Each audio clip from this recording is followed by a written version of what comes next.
Today, we're digging into a question that's absolutely crucial for any founder. Is venture capital the right fuel for your business? We're going to explore why, for the vast majority of companies, the answer is, well, it's probably not what you think. Look, if you're an entrepreneur, I'm willing to bet you've daydreamed about it. Landing that huge check from a big-name VC firm. It feels like the ultimate stamp of approval, right? But is it actually the best path for what you're trying to build? As we're about to find out, it's way more complicated than that. Let's just start with this core idea, because it really flips the script on everything we see in the headlines. You can build a fantastic, profitable, and beloved company, a company your customers adore, and a VC still wouldn't touch it with a 10-foot pole. So what's going on there? First things first, we've got to bust a huge myth that just completely dominates the startup world. You know, this reminds me of a chat I had with a friend who wanted to launch her own business. And just like so many other entrepreneurs, she just assumed that the word startup automatically meant chasing venture capital. But the truth is, you're actually choosing to play one of two totally different games. So let's break down those two games. On one side, you've got your small or medium enterprise, an SME. The main goal here? Build a profitable, sustainable business. Simple. On the other side, you have the VC-backed startup. It has one and only one mission: insane, rapid growth to capture a market, even if it means burning through mountains of cash to do it. These are just fundamentally different universes. Okay, so if VCs aren't just looking for good businesses, what are they actually looking for? Let's pull back the curtain and look at their real playbook. It really all boils down to three things, three non-negotiable demands: explosive growth, outrageous margins, and massive returns. If your business can't deliver on all three of these, it's just not a fit. So let's take them one by one. This is the first hurdle where most businesses just totally stumble. You want to be profitable, right? That's the goal of a business. Well, not to a VC.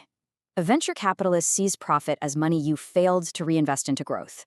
They want you to spend every single dollar you have, and then a whole lot more, to just get bigger, faster. Growth is literally the only metric that matters. Next up, margins. I mean, sure, a consulting firm can have pretty decent margins.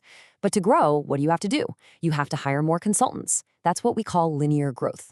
VCs, they want exponential growth. Think about software. You build it once, and then you can sell 1 million copies for basically zero extra cost. That is the kind of outrageous margin that gets their attention. And this brings us to the third, and honestly, the most critical requirement. This number explains pretty much everything you need to know about how venture capital works. You know, doubling an investor's money sounds like a huge win, but in the weird world of venture capital, it's a failure. You have to remember how their whole model works. Most of the companies they invest in are going to go to zero. They'll just completely fail. So to make up for all those inevitable losses, the few big winners in their portfolio have to deliver at least a 10x return. Anything less, and their entire fund just doesn't work. But here's the thing. Even if your business model somehow fits, the demands don't stop there. Taking VC money has some huge personal and operational costs that nobody really talks about. VCs are basically pattern matchers. They tend to back founders who look and sound like other successful founders they've backed before. And that often means people from elite schools, folks with previous VC funding, or people with these really big, charismatic personalities. The tough pill to swallow is that who you are can sometimes matter just as much as what you're building. And then there's the actual fundraising process itself. It's not a sprint, it's a grueling marathon. Founders can easily spend 6 months, even a full year, in this gauntlet of pitching, deep dives, and due diligence. And that's all time you are not spending on your product or talking to your customers. And here's the real kicker. That big check, it comes with some very serious strings attached. You are no longer your own boss. Period.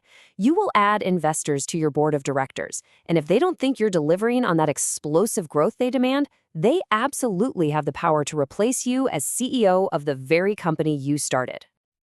Okay, so I know this might all sound a little discouraging, but the point isn't to avoid VCs at all costs. It's about being smart, being strategic, and finding the kind of funding that's the right fit for your business. So when should you actually go for it? Well, if you're in a field like software or biotech where you can genuinely hit that explosive 10x scale, and you desperately need the connections and credibility that come with top-tier VCs, then it can be an incredible rocket ship. But you have to go in with your eyes wide open to what you're signing up for. So what's the alternative? For most businesses, it's about building sustainably. Instead of giving up control for hypergrowth, you focus on profitability. This could mean using your own profits to grow, that's called bootstrapping, or maybe looking into things like crowdfunding or small business loans. The goal isn't a quick exit. It's building a business that lasts, where you call the shots and define success on your own terms. And that really brings us to the most important question of all. What's your definition of success? At the end of the day, it all comes down to this one distinction. There's absolutely nothing wrong with building a good business, one that's profitable, that serves its customers well, that creates jobs. In fact, that's an incredible achievement. It's just not the game venture capital is designed to play. VC is a highly specialized tool for a very specific, incredibly high-risk, high-reward model. So I'll just leave you with this question to think about.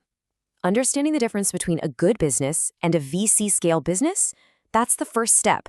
Because once you know which game you're actually playing, you can figure out the right way to win.